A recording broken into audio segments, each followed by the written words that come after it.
Manipur hai bisi lei kan ja hama koi nama photo lopa kan ja ko akoi pauna bja da free de pyramid ba nama 4 je yeng wana wo kiram thole na akoi gi kitang long akoi mathak te leba kangu sin khangbi ngone test to na free de yelam bai tar number 4 ada matam de akoi yu thak pa kangu sing sina angang thak pa angang thak pa nam thiba kan da anova idam thole masi madi akoi ching asu yai haina to kan mayam si yeng na kan si nisha si yam nungai ne na amai to budagi mathang de injection ong lai ne adu mai na khang do pot amada koina ka tare nisha amada khut mau dei ne ba akoi gi keno si generation ma lo singris aduna madugi maram si kari gi no hai kan di akoi gi proximity karama proximity no hai kan da awaga na tro akoi thangnai si awa si kaino ha kan di golden triangle hai ba gi marak sida yamna achouba akoigi ain hai tare ko akoigi lawlessness na ayam boy ba akoigi Myanmar hain hujis dum ori ana madugi drug cartel sing sigi achouba drug cartel sing sigi kenone akoigi drug sumphom ne hujik hana number 4 mane akoigi popi tham ba popi dagi number 4 olini adu number 4 si sungbada akoi tha taro ki thabak se yang ware na akoi met amphetamine ne hojik toriba yaba tablets kain toriba wy kain toriba myam tablets myam puthoi adugi na traw aduna sigi pills je tasengna hai kan de 19 billion pills UN gi report ki matung ina puthoi je 19 million na te go billion pills hai bane madugi pot de tasengna hai kan de akoi Manipur gi tampaki size de container ga puthokta ga di chalani hai ta ko guli myam do aduna adugi guli sing sit tasengna ha kan di siru ta chatpat lambi dam chakre adubu lakpat di India amadi atopa Indian gi mathak khogi Central Asia gumba kham area khara haitana South Asia da chaliba area khara sida main transit chi su tasengna kan Manipur su oine mane Mizoram su oine manam di magi location duna porous border ni kilometer chamri ni kana ngau do adu ta ga di hujik haiba ada tawriba number 4 puthoi adai wy puthoi kangu sing du mai product to tasena kana yon dabdi yadam ni na moju makhal gi thousand me am yeng bata ne madu da kana sin kani Manipur gi de leba mi me am su phadro NDPS ki ek makhada any community loi phari ngata ne aduna madu gi threat sida yaw do mi dim baraba dum tholakane adu masing do khoina tasengna sagi aina hajiba law and order ngak ta ga di magi leba department tu na NAB na wo oigera na traga to pa etc kana oigera customs na wo oigera magi mai le na ba department tu na phadu ne organization na phau joi mera pai business phau joi hana yeng bi mera pai business na phai ba brown sugar kam yam gi yong ne learning point ti hojeki narcotics ki proliferation hai ta ne ko se other labor drug cartel du di tasena kan di sen amadi nongmai khulai transportation mi what pa mi mo nate masagi militia la jeriba masagi ka haitare akoi gi bodyguard ka se akoi gi yam highly skilled loiba samgor na nupa mo le me magi no mo da man lo sliba paisa se $67 million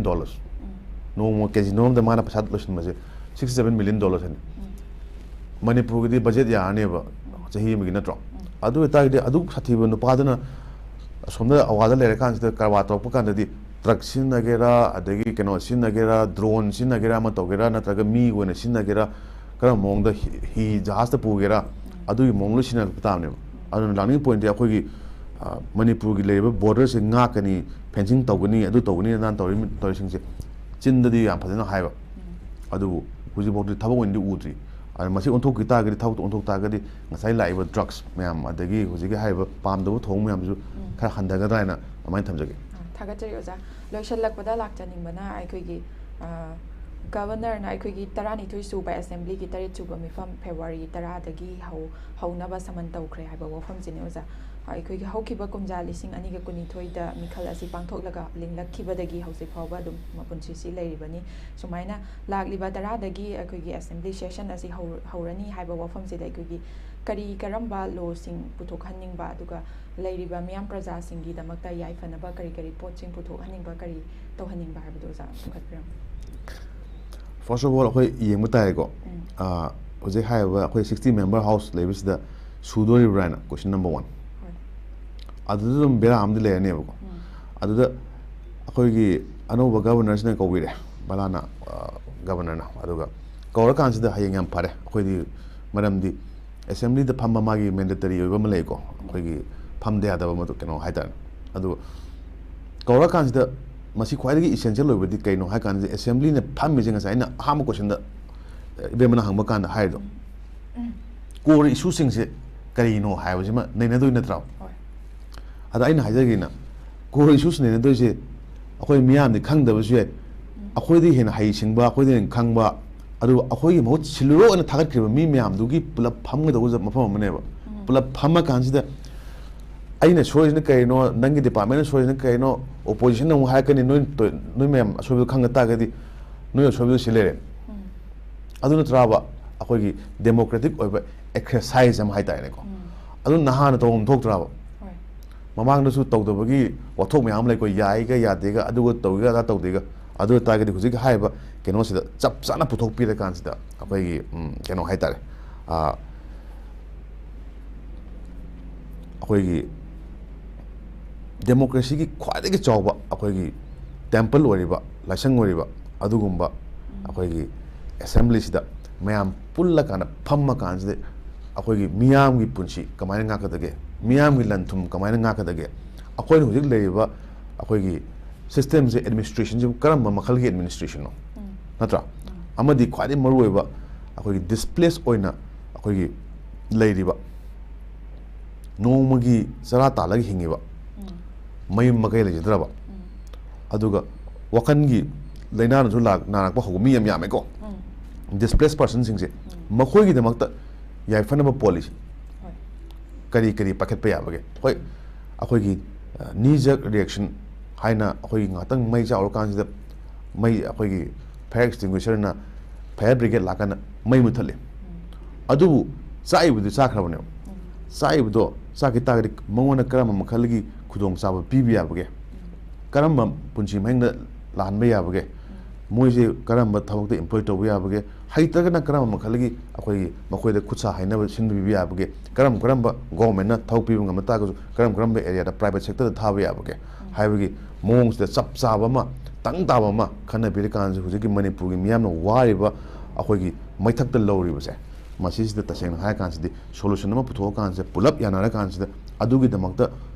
ꯌꯥꯅꯔꯀꯥꯟꯁꯤꯗ ꯃꯅꯤꯄꯨꯔꯗ ꯅꯨꯡꯉꯥꯏꯕ ꯑꯃꯗꯤ ꯄꯨꯔꯛꯇꯣꯏꯅꯦꯕ ꯅꯨꯡꯉꯥꯏꯕ ꯄꯨꯔꯛꯇ ꯇꯥꯔꯒꯁꯨ at least ꯍꯣꯠꯅꯩ ꯍꯥꯏꯕꯒꯤ ꯃꯃꯤꯗꯨꯗꯤ ꯑꯩꯈꯣꯏꯅ ꯇꯥꯕ ꯎꯕ ꯐꯪꯅꯤꯅ ꯃꯃꯤꯐꯥꯎ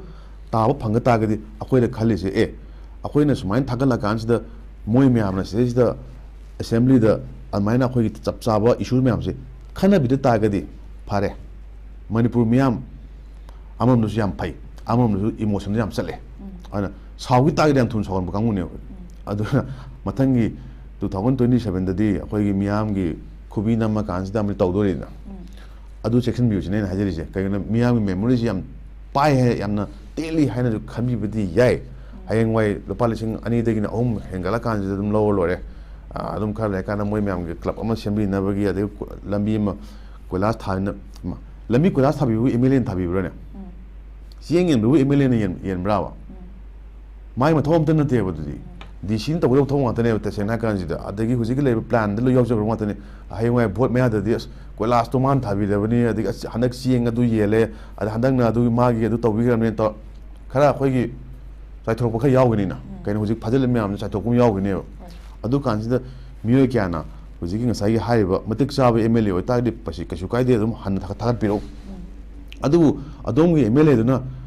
ꯍꯟꯗꯛꯀꯤ ꯂꯥꯟꯁꯤ ꯃꯅꯨꯡꯗ ꯀꯩ ꯇꯧꯈꯤꯒꯦ ꯍꯥꯏꯕꯗꯨ ꯀꯩꯒꯨꯝꯕ ꯑꯩꯈꯣꯏꯅ ꯌꯥꯝ ꯄꯦꯟꯗꯕ ꯑꯣꯏꯇꯥꯔꯗꯤ ꯃꯥꯁꯦ ꯍꯜꯂꯛꯈꯤꯗ꯭ꯔꯥ ꯍꯥꯏꯕ ꯀꯣꯏꯁꯟꯗꯨꯒꯤ ꯋꯥꯔꯤꯅꯦꯕ ꯃꯥꯅ ꯐꯌꯥꯝꯅ ꯄꯩꯁꯥ ꯁꯤꯖꯤꯟꯅꯒꯦꯔꯥ